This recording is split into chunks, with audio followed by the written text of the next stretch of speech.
Qué bueno. Ok, no me queda mucho tiempo. ¿Cuántos se disfrutaron de los testimonios? Asimismo, como Dios hizo en su vida, siempre abra su corazón con la expectativa de lo que Dios va a hacer en su vida. Amén. Les cuento que la semana pasada, ¿cuántos estuvieron aquí la semana pasada? Estuve enseñando acerca de lo que es, de cómo las tinieblas, de cómo Dios quiere depositar fe en tu corazón. ¿Para qué? Para que ya no luchas, para que no tengas lucha con lo que es el afán, el miedo, las inseguridades. Y enseñé la semana pasada, terminé enseñando de cómo las tinieblas, así mismo como Dios deposita fe en tu corazón. Y Dios deposita fe en tu corazón mayormente es a través de su palabra puesta por su presencia. Así funciona esto, que es la palabra de Dios puesta por su poderosa presencia. Cuando entramos a las escrituras, leemos palabra, esa palabra se nos es revelada y es la palabra que nos renueva la mente. La escritura dice que la palabra de Dios también es lo que nos purifica, renueva nuestra mente. Esa palabra nos vivifica, pero esa palabra no solamente cuando abrimos las escrituras y entramos en ella, podemos ver, ¿verdad? Sea en el idioma que usted lo tenga, en la versión que usted lo tenga, pero es el Espíritu de Dios que la vivifica y la entra a nuestro espíritu. Es el Espíritu de Dios que nos da esa revelación. ¿Y cómo lo hace? De espíritu al espíritu, a nuestro espíritu, porque somos seres espirituales. Estuve enseñando en el retiro de que somos todos seres espirituales. Y cuando Dios te quiere hablar, Dios te habla es a tu espíritu. Dios te habla directamente a tu espíritu. Atención a esto. En el momento que le entregas tu vida a Cristo, eres un ser espiritual. Usted no es, el cuerpo simplemente es un cascarón donde usted está metido, pero usted es un ser espiritual. Digan conmigo, soy un ser espiritual, puesto de un cuerpo físico para que te manifiestes aquí en lo físico. Dios diseñó lo físico, nos creó a nosotros, nos puso aquí en la tierra y depositó en el cuerpo de Adán, lo depositó, dice que sopló a Adán dentro del cuerpo.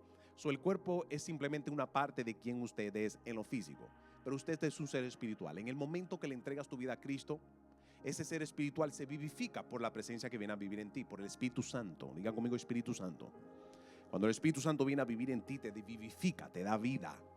Y esa vida junto con el Espíritu Santo, esa unión con el Espíritu Santo en ti que tienes ahora, esa unión aquí en el Espíritu, en esa unión es donde Dios entonces te va hablando. Es ahí donde Dios te va revelando. Es aquí donde tú escuchas que dice, no, que esa voz, sentí una voz que me decía o sentía, ¿verdad? Ese es el Espíritu Santo. Diga que está tu lado, es el Espíritu Santo. Tiene que conocerlo, tiene que conocer al Padre Celestial. Él te habla porque como Padre tiene que guiarte. Él conoce pasado, presente, futuro. Él tiene que guiarte, Él conoce tu pasado. Por eso te llevó al retiro, para que sueltes el pasado. ¿Cuántos soltaron el pasado ya? Amén. Denle un aplauso, Rey. Porque si no es por Cristo, ese pasado no lo soltamos. Si no es por Cristo, ese pasado nos tormenta, nos mortifica. Ese pasado entonces es lo que impide que nosotros podamos ver a Dios hoy. ¿Por qué? Porque sí. Porque ¿qué pasa? Que Dios tiene que darte revelación. Dios tiene que mostrarte la vida desde su perspectiva por revelación. Porque si no, te vas a poner los lentes del pasado y los fracasos que tuviste en el pasado lo vas a ver en el presente. Y no es así. Ya esos fracasos no tienen que repetirse. Porque Cristo es el Señor ahora de tu vida. Tiene que quitarte los lentes y decir lo que sucedió en el pasado no va a pasar en el presente y mucho menos en el futuro.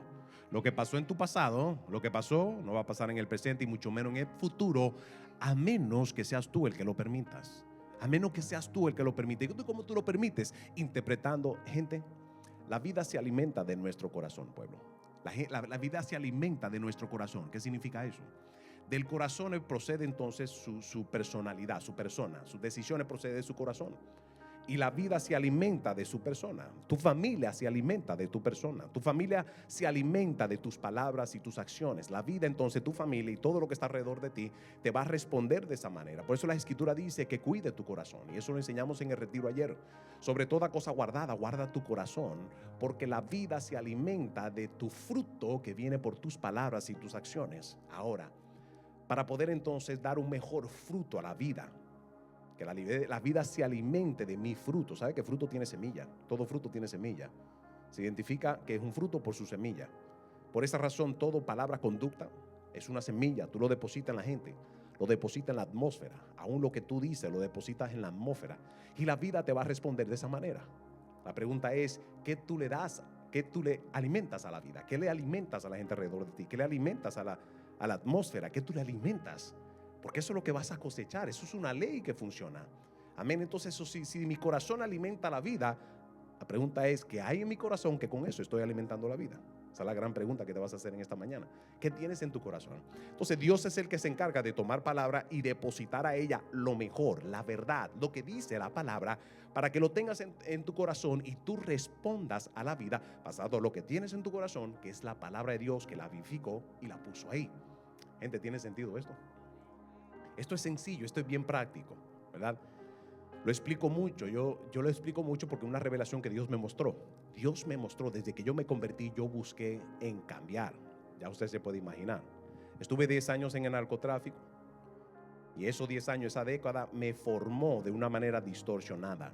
Fui un líder, fui cabecilla de la organización, pero eso me distorsionó. Las experiencias del pasado me formó a ser un Juan Canela distorsionado. Un Juan Canela que nunca no se parecía a nada, ni de cerca, al Juan Canela que Dios tenía en plan, que es el Juan Canela que ustedes ven hoy aquí hoy. Amén. Si Dios lo hizo conmigo, lo puede hacer contigo. Emilio, como Dios lo hizo conmigo, así mismo va a ser contigo. Dios tiene cosas lindas contigo, Emilio. Poderosa. Así Dios hizo conmigo. Entonces, ¿cómo Dios me transicionó en este proceso de sanar? ¿Cómo? Trabajó con mi corazón, rompiendo paradigmas, rompiendo miedos, inseguridades. Y yo quiero hablar un poquito de lo que es el miedo. La semana pasada hablamos de cómo Dios deposita la verdad, su palabra. Tú abres las escrituras, tú abres la Biblia, te pones a leerla. El Espíritu Santo, en el momento, el Espíritu Santo te habla de acuerdo a lo que tú necesitas hoy. Así es. Qué cosa que cuando hables las escrituras o cuando vienes y te congregas, hay una palabra que tú dices, wow, yo necesitaba esa palabra.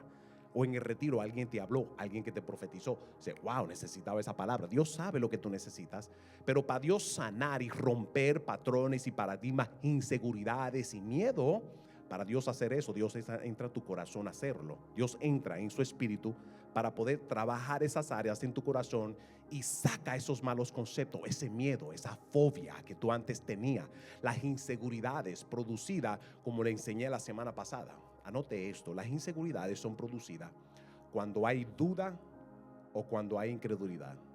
Porque cuando hay duda e incredulidad, número uno, tú ofendes a Dios. Cuando tienes duda en tu corazón, ya Dios te habló, ya las promesas están ahí. Hablé la semana pasada acerca del afán. ¿Por qué te afanas de qué vas a comer, qué vas a vestir, a dónde vas a vivir? ¿Por qué te afana si eres un hijo? Ahí están los codazos. Te están hablando, dile. Le prometo que su cónyuge no habló ni conmigo ni con la pastora. Esto viene directamente del Espíritu de Dios. Pero ¿por qué te afanas? ¿Por qué te afanas de qué vas a comprar, qué vas a beber, qué vas a vestir y todo esto? Si la Escritura nos enseña, dice que no te afanes de eso, porque la responsabilidad del Padre Celestial, proveerte. ¿Qué pasa? Que si tienes duda de que Dios dice que Él suplirá todo lo que te hace falta, Dios te dice, hijo, hija, no te afanes. Eso yo lo traigo como añadidura a tu vida. Dile que está a tu lado un codazo y dile, eso lo va a traer como añadidura a tu vida. No te preocupes, eso es añadidura lo que Dios va a traer a ti, de qué comeré, qué vas a tener, porque Él es tu Padre Celestial y Él se va a encargar de ti. Dicen amén a eso. Entonces Dios se va a encargar de asegurarse de que no te falte. Pero ¿qué es lo que nos impide o qué nos lleva a afanarnos aún de escuchar esa palabra y tenerla por revelación? ¿Cuál es? La duda a la incredulidad. Y la duda e incredulidad, le digo esto, así como Dios deposita palabra en nuestro espíritu para vivificarnos, las tinieblas, Satanás también tiene una capacidad también de querer poner duda, incredulidad en tu corazón. ¿Para qué? Para que número uno no le creas a Dios. Muéstrame una persona que está afanado, es porque le cree más a su circunstancia y lo que está sucediendo a su alrededor que lo que Dios está diciendo en su palabra. Vamos, alguien me dice amén a eso. Muéstrame a alguien que está afanado, un hijo de Dios. ¿Cómo que un hijo de Dios está afanado? El padre te abandonó. El Padre Celestial no abandona a nadie. La Escritura dice que Él nunca te dejará y nunca te desamparará.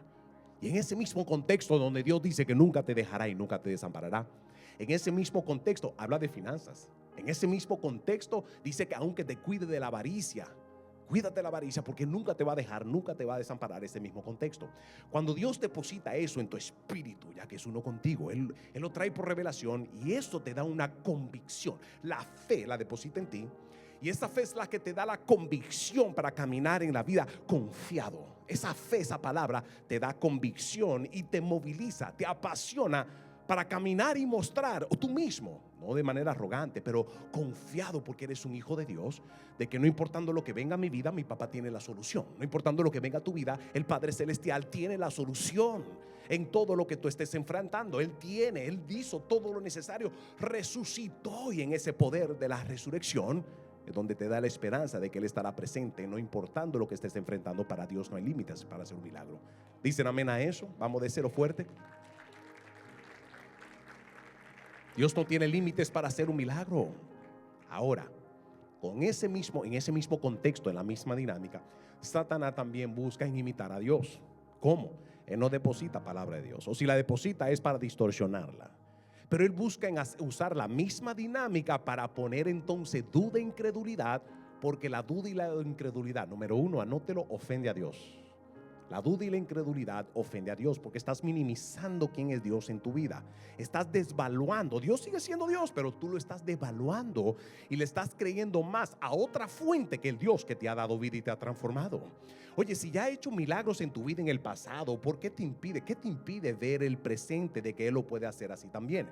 ¿Cuál es la incredulidad o la duda? Tal vez no la incredulidad como hijo de Dios, pero Satanás busca entonces en depositar duda en tu corazón.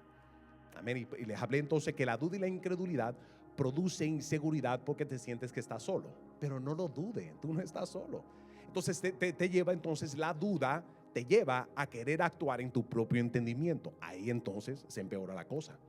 Porque a Dios no lo va, ahí es donde lo vas a entender menos. Porque ahora te tienes que inclinar en tu propio entendimiento. Porque dudas la palabra, tienes que usar tu propio intelecto, y ahí entonces la fe se va a pique, se va a ajuste. ¿Por qué? No puedes operar en la fe y en tu razonamiento humano, no va junto. Las cosas de Dios muchas veces no tiene sentido, pero qué bueno que no tiene sentido, porque la función y la responsabilidad no es tuya, es de aquel que es sobrenatural. Si no tiene sentido las cosas espirituales, qué bueno, porque te hace dependiente de un ser sobrenatural que Él sabe lo que está haciendo en tu vida. Y si Él lo permite, es por un gran proceso. Si Él lo permite, tenlo por seguro que es para fortalecerte. Si Él lo permite, es parte de la formación de tu vida. Y hay muchas cosas que Dios permite en tu vida que tal vez te va a poner a temblar, pero son necesarias. Porque cuando Él interviene y hace el milagro, Él te dice: tú ve temblando, perdiendo sueño. ¿Para qué? Para nada. No estoy contigo. No te prometí que estoy contigo, que nunca te dejaré. Y tú temblando, perdiendo sueño. Y cuando Dios hace su milagro, Él te dice: viejo, era necesario yo pasarte por esa experiencia, porque no importando sea en agua, tú no te vas a hundir. Sea en fuego, que Dios te pase. Él te dice: vámonos juntos en el fuego, vámonos juntos en el fuego, que te voy a mostrar, que te voy a encaminar, te voy a proteger y voy a proveer. Alguien dice amén a eso. Denle un fuerte aplauso al Rey. No tengas miedo. Quiero hablarle acerca del medio. Vamos rapidito, si no voy a tener que, si el tiempo no me da, hacer esto en dos partes. ¿Cuánto se compromete estar la semana que viene en el mismo lugar, recibir la poderosa palabra? Vamos rápido. Job, capítulo 1, del 4 al 12. Gente, le puedo decir, yo estoy predicando aquí por gracia. Sí, sentado aquí o llegando aquí, casi me da un infarto. Sí. No fue literal, eso es algo interno. Mi equipo sabe de lo que estoy hablando. Pero yo dije: Señor, yo no sé cómo yo voy a predicar, porque la verdad, hay gente, yo tengo que predicar aún que no lo sienta. Yo tengo que predicar porque es un mandato, es una comisión. Si no, mejor me muero. Yo tengo que cumplir propósito aquí en la tierra. Yo vine aquí a una asignación, aunque venga tormenta, aunque venga relámpago, no importando lo que se enfrente, yo voy a hacer la voluntad de Dios y voy a predicar lo que Dios me mandó a predicar. Aunque venga el diablo, me desenfoco con lo que sea. Tuvimos mucha opresión con el sonido, con las luces, muchas cosas que sucedieron, pero gracias a Dios se arreglaron las luces y se arreglaron el sonido. Gloria a Dios por eso. Yo le digo: Señor, la iglesia es tuya, Señor, pero ha traído un poderoso equipo. Den un fuerte aplauso al equipo que trabaja con todo esto. Gente, por favor, únase con nosotros para salir de aquí. Ya estamos que no cabemos ya. Aquí tenemos 134 sillas y hay un 90% ya, 80% ya está todo ocupado. Pero ayúdenos a orar para poder salir de aquí. ¿Cuántos se unen en oración para poder salir de aquí? Yo espero ya salir de aquí antes que finalice el mes. Yes. Pero es necesario. Pero le digo esto. Cuando te encuentras en una situación difícil de esa que quieren robar tu fe, que quieren tumbar tu fe, apóyate, anótalo, apóyate en la gracia de Dios. Y esto es lo que tú le vas a decir a Dios. Yo tengo que darte esto como pastor para que tú lo apliques en tu vida. Y esto es lo que tú vas a hacer. Tú vas a decir: Señor, dame tu gracia para yo poder sobrepasar esta situación, esta tribulación y esto que estoy enfrentando. Digan conmigo: Señor, dame la gracia. Yo dependo en tu gracia para yo sobrepasar esta situación del presente, Señor, y yo camino hacia el futuro, a un mejor futuro que tú tienes para mí. Pero dame la gracia, empodérame para yo hacerlo. En el nombre de Jesús, amén. ¿Qué es la gracia? Anótelo. La gracia es este poder que viene de parte de Dios. Este poder que viene de parte de Dios. La gracia es este poder que viene de parte de Dios. It's giving you red. Dando rojo. Esta gracia es la que viene de parte de Dios. Y esta gracia es la que Dios deposita en ti, que te habilita para hacer lo que en tu propia fuerza tú no puedes hacer. Esta gracia, en cualquier tiempo, temporada o lo que sea que estés viviendo en tu vida, en cualquier etapa de tu vida que te estés encontrando con inseguridades, con miedo, tienes que lidiar con eso. Y quiero hablarte de esta situación o esta experiencia que tuvo Job. Quiero que vayamos a Job capítulo 1, versículo del 4 al 12. Versículo 1 dice que había en el país de Uz un hombre llamado Job. Era un hombre perfecto y recto, temeroso de Dios y apartado de mal. Eso es lo que dice el versículo 1. Pero vayamos rapidito por el tiempo. Del 4 al 12, vamos a leer del 4 al 12. Y dice que sus hijos celebraban banquetes en su casa, cada uno en su día, y enviaba a llamar a sus 3 hermanas para que comieran y bebieran con ellos. Son los hijos de Job haciendo party. Versículo 5 dice: y sucedía que una vez pasados los días de turno, Job lo hacía venir y los santificaba. Aquí está Job preocupado por sus hijos, porque solamente Dios sabe las fiestas que hacían ellos. Pero en el momento, dice versículo 5, que sucedía que una vez pasados los días de turno, Job lo hacía venir y lo santificaba. Dice que se levantaba de mañana y ofrecía holocaustos, o sea, sacrificio de animales, y conforme al número de todos ellos. Job hacía esto como un padre que los amaba y hacía este tipo de sacrificio por ellos. Dice más que porque decía Job: quizá habrán pecado mis hijos y habrán blasfemado contra Dios con su corazón, y esto mismo hacía cada vez. Versículo 6 dice: un día acudieron a presentarse delante de Dios los hijos de Dios, y entre ellos vino también Satanás. Donde dice los hijos se refiere ahí a seres espirituales, a lo que se refiere, seres espirituales, porque los demonios, aunque son demonios, fueron una vez ángeles, seres espirituales, creados, en otra palabra, fue una vez hijos de Dios, creado seres espirituales, y por eso tiene esa palabra. Pero en el original entendemos que a lo que se refiere son seres espirituales. Versículo 7 dice: y dijo Jehová a Satanás: ¿de dónde vienes? Y Satanás viene y le responde, le dice: de rodear la tierra y andar por ella. 8. Jehová dijo a Satanás: ¿no te has fijado en mi siervo Job, que no hay otro como él en la tierra, varón perfecto y recto, temeroso de Dios y apartado de mal? Versículo 9 dice: respondiendo Satanás a Jehová le dijo: ¿acaso teme Job a Dios de balde? 10. ¿No le has rodeado tú de tu protección a él y a su casa y a todo lo que tiene? El trabajo de sus manos has bendecido, y por eso sus bienes aumentan sobre la tierra. Aún los demonios reconocen las bendiciones suyas. Atención aquí, aún los demonios reconocen la bendición que usted tiene. Ellos saben, ellos vienen a atacar esto. Gente, cuando Satanás viene a atacar, atención aquí, cuando Satanás viene a atacar todo su alrededor, Dios le dice: ok, tócalo, pero no toque su alma. ¿Qué significa eso? Nótelo. Él le dice: no toque su alma, no toque, en otra palabra, no deposite nada en su corazón también, entre muchos lo que significa, no deposite nada en su corazón, no le contamine el corazón, que sea él el que decida. En otra palabra, vamos a hacer esto fair, no, que sea él, no le toque su alma, no le toque ni se la quite. Esas son las instrucciones que le da. Dice el versículo 11: pero extiende ahora tu mano y toca todo lo que posees y verás. Eso Satanás le dice a Dios, le dice: Pero ahora extiende ahora tu mano y toca todo lo que posee, y verás si no blasfema contra ti en tu propia presencia. 12 dice: y Jehová entonces le dice a Satanás: todo lo que tienes será en tu mano, solamente no pongas tu mano sobre él. Y salió Satanás delante de Jehová. En otras palabras, no me lo toque, no me lo toque. Todo alrededor toca, pero no a él no me lo toque. Pero nota que ya más adelante vemos que entonces a él le sale una sarna. ¿Por qué? Aquí entonces vemos que cuando Dios dice no lo toque, no se refiere a su cuerpo físico. En otras palabras, no le toque su alma. No le ponga una influencia en su mente de duda, de incredulidad o de blasfemia. No le toca esto, porque Satanás puede hacerlo. Es una de las maneras, así como Dios deposita fe en tu corazón para que tú le creas. Y esa fe tiene el poder para mover montañas. Esa fe tiene el poder, por el poder del acuerdo. Cuando Dios deposita fe y tú le crees, eso a Dios lo derrite. Eso Dios, cuando tú tienes fe y le crees a Dios, hay un acuerdo en tu disponibilidad de caminar en fe y el milagro que Dios va a hacer en tu vida.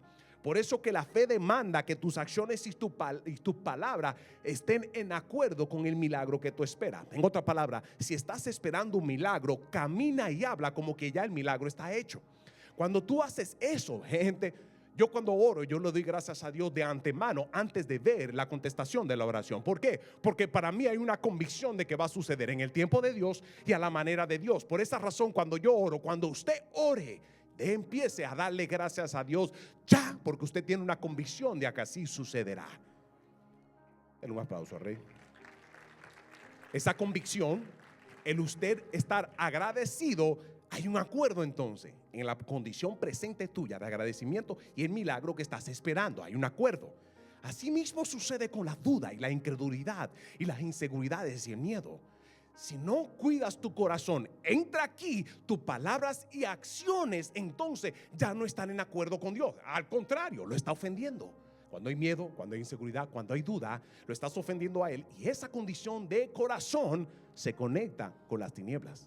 Ese acuerdo entonces es lo que abre derecho legal a las tinieblas para entrar con un espíritu de temor. Y eso es lo que estaba viviendo Job en el momento. Job hacía todo este sacrificio por sus hijos porque la verdad él no sabía en qué condición espiritual estaban ellos. Pero vayamos rapidito a lo que dice versículo 24. Job capítulo 3. Vayamos rapidito. Job capítulo 3, versículo 34. 24. Job 3:24 dice: antes que mi pan llega mi suspiro y mi gemido corren como el agua, porque me ha venido aquello que me espantaba, me ha acontecido aquello que yo temía. ¿Qué sucede en este momento? ¿O cómo podemos interpretar esto? Tenga esto claro. Anota esto. Ten cuidado con lo que tienes en tu corazón. ¿Por qué? Porque mucho de lo que tú tienes en tu corazón, si no cuidas tus palabras y tus acciones, se manifiestan y entran en acuerdo con el ámbito espiritual. En otras palabras, Satanás sabía la condición de Job, o Satanás sabía que él era perfecto, pero Satanás sabía que había algo que él tenía, que siempre temía o que algo le sucediera a su familia. Él siempre tenía. A Job no le importaba lo exterior. A Job, vemos por el sacrificio que él hacía y por los holocaustos que él hacía, vemos de que él estaba muy preocupado. Y dice el versículo 25: porque me ha venido aquello que me espantaba, me ha acontecido aquello que una vez yo temía. Yo quiero darle estos puntos que me gustaría que usted anote, y es que muchos tratan al miedo como si fuera algo emocional. El miedo no es algo emocional. El miedo, dice la Escritura, que es algo espiritual. Anótelo. El miedo es algo espiritual. Él dice que aquello que él temía, dice que vino. El miedo, anote esto también, el miedo es un espíritu demoníaco. Y dice la Escritura, y quiero llevarlo rapidito a lo que dice la Escritura, por eso quiero que me acompañen. Segunda de Timoteo capítulo 1 versículos 6 al 7. Él habla de que el temor o la cobardía, que también es otra palabra que interpreta también lo que es el temor. La cobardía es un espíritu. Dice versículo 6, segunda de Timoteo capítulo 1 versículo 6, dice: por lo cual te aconsejo. Esto es el apóstol Pablo hablándole a Timoteo, le da un buen consejo y le dice que avives el fuego del don de Dios que está en ti por la imposición de mis manos. ¿Por qué? Porque no nos ha dado Dios un espíritu de ¿qué? Que Dios nos ha dado un espíritu de ¿qué? Oh, güey, sino un espíritu de poder, amor y ¿qué? En otras palabras, aquí vemos entonces que la cobardía es un espíritu que no te lo dio Dios. Eso es algo que son influencias demoníacas que puede influenciar tu corazón, así como Dios influencia tu corazón y deposita fe. Viene un espíritu asignado específicamente para poner en ti miedo. ¿Y cómo lo hace? A través de circunstancias, y te susurra al oído, o te hace pensar, o te entra un estado de pánico si tú no cuidas en tu corazón. Entienda esto: el miedo no es algo emocional. Muchas veces el miedo viene por influencias demoníacas. Por esta razón eso no se puede tratar sino de manera espiritual. ¿Cómo? A través del poder de Dios, que dice aquí, a través del poder del Espíritu de Dios, a través del amor y el dominio propio que Dios te da para lidiar con cualquier situación que estés enfrentando que quiera activar el miedo. Atención, ¿por qué le digo esto? Necesitas el dominio propio. Porque el problema no es el miedo en el momento, es la decisión que tú tomas bajo el temor o la cobardía. Eso es lo que va a hacer una diferencia, porque eso es lo que va a producir y lo que va a dar los resultados en la vida. No es tanto el miedo o como tú te sientes en el momento. Yo le voy a enseñar cómo lidiar con esto, cómo lidiar con el miedo. Pero toma esto en cuenta, de que tú tienes que tener dominio, y dominio propio es un fruto del Espíritu de Dios. Y tú se lo puedes pedir cuantas veces tú necesitas la manifestación de la paciencia o el fruto del Espíritu: amor, gozo, paz, paciencia. El Espíritu de Dios, la presencia de Dios está ahí para depositar en ti todo lo que tú necesitas. Como el apóstol Pablo le dice a Timoteo, le dice: por lo cual te aconsejo, aviva el fuego de lo que está en ti, porque es la única manera que tú vas a poder lidiar con situaciones difíciles que quiera activar o levantar, o quiere paralizarte de lo que Dios quiere hacer contigo, o quiere paralizarte en la asignación que Dios tiene contigo. ¿Cómo Satanás lo hace? Así como Dios deposita palabra y verdad y fe y te activa y te apasiona y tú caminas con convicción, Satanás busca hacer lo mismo, pero para depositando ¿qué? Miedo, inseguridad, a través de palabra, a través de gente. Cuida tu corazón de lo que otra gente te quiera hablar. Si no se alinea la palabra, no lo reciba. Dile: no, mira, yo te llamo ahorita, y ciérrale el teléfono. Si no se alinea lo que Dios quiere depositar en tu corazón, vas a permitir que Satanás use a otro para poner inseguridades o miedo, o para que tú seas realista en la vida. ¿Qué es eso de ser realista en la vida? Gente, la realidad para mí es lo que mi Padre me está diciendo a través de su palabra. Esa es mi realidad, esa es mi convicción, y yo camino con convicción de lo que mi Dios dice. Gente, yo llevo años viviendo esto. Lo que me sacó de una prisión fue la fe que yo tenía en un Dios que está por encima del gobierno, de la ley, de lo que me querían hacer y lo que me querían dar. Porque en el momento que le entregué mi vida a Cristo, ya yo no le pertenecía ni al mundo ni al gobierno federal que me quería dar una cadena perpetua. Le entregué mi vida a Cristo y a Él yo le pertenezco. Por eso yo oigo su voz, leo su palabra y la vida vivo de acuerdo a las instrucciones que Él me da. No los problemas, no las circunstancias. Las circunstancias no están ahí para que te hablen. Usted háblele a las circunstancias, háblale a tu problema y dile a tu problema: yo tengo un Dios grande, yo tengo un Dios sobrenatural. Sacó a mi pastor de una cadena perpetua, a mi Cristo lo sacó de la muerte. El poder de Dios que no va a sacar en tu vida. Un fuerte aplauso al Rey de Reyes. El temor es un dilema muy grande y tienes que saber lidiar con esto. Quiero darle unos apuntes, apúntelo. Esto es algo que muchas veces toca tus emociones, tú tomas la decisión, pero tú en la decisión es la oportunidad que tú tienes para decidir qué hacer. Algo si tú tienes que tener claro, y por revelación, que tú tienes autoridad para atar todo pensamiento que no se alinea a lo que Dios te promete. Átalo y échalo fuera. Diga conmigo: yo ato todo pensamiento, todo lo que está en mi corazón, lo ato. ¿Qué significa eso? Lo prohíbo. Digan conmigo: lo prohíbo y lo echo fuera de mi mente. Diga amigo: lo echo fuera. No pertenece en tu mente. No contemples en las cosas que llega a tu corazón, que no es lo que Dios te promete. No contemples, se levanta la tormenta, se levanta la tentación, Guerra Mundial 3 en tu casa. No contemples mucho en eso. Entra en su presencia y busca la solución, viejo. Así que yo he podido lidiar esto por más de 20 años en Cristo Jesús. Así es la manera que yo he podido lidiar con esto.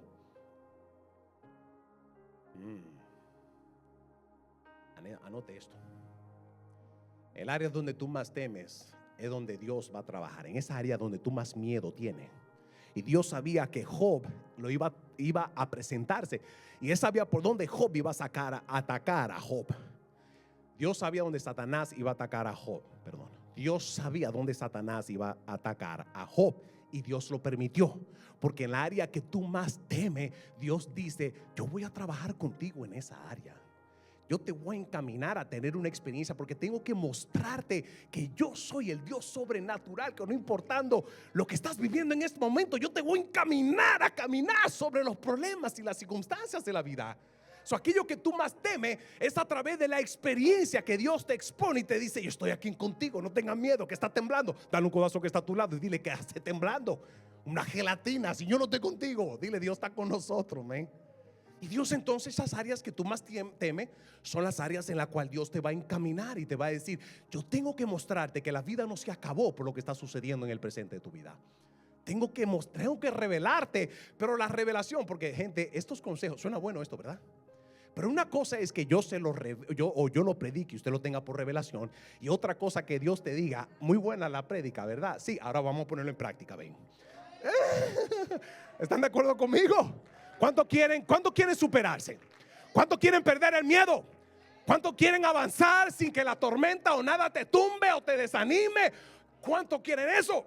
Así que prepárate. ¿Por qué? Porque aquellas áreas donde tú más temes, Dios dice, te agarra de mano y dice: ¿por qué estás temblando? Y Dios va caminando con eso y te ve temblando. ¿Por qué tú estás temblando? Tú no ves que yo estoy contigo. Tú no ves lo que yo te prometo en la palabra. Dale un codazo que está a tu lado y si dale a 3 personas, dile: ¿qué es lo que tú estás temblando, viejo? Dios no te habla. Hay promesa para toda área de tu vida. Esas son las promesas de Dios. En las áreas en las cuales tú más temes, ahí donde más miedo tú tienes, son las áreas en las cuales seremos nosotros procesados para que seamos fortalecidos y podamos nosotros vencer a las tinieblas y lo que sea que estemos enfrentados. Quiero terminar con esto y la semana que viene continúo con esto. Sí, yo dije que ¿cuántos tienen hambre? Yo tengo hambre. Que ya ustedes saben, tenemos ya. Entienda esto. Quiero que anote estos 2 elementos muy importantes y que puedas diferenciarlos. La diferencia entre hechos y verdad absoluta. Hechos y verdad absolutas. ¿Por qué le digo esto? La gente te habla y dice: no, que tú tienes que ser realista en la vida. Hay hechos que van a suceder en tu vida. A Cristo, cuando se le levantó la tormenta, es un hecho. Es un hecho, una realidad, ¿verdad? Es una realidad. Que a él lo confrontó una tormenta. En una ocasión él iba en una barca, él estaba durmiendo, iba al otro lado, descansando en medio de una tormenta.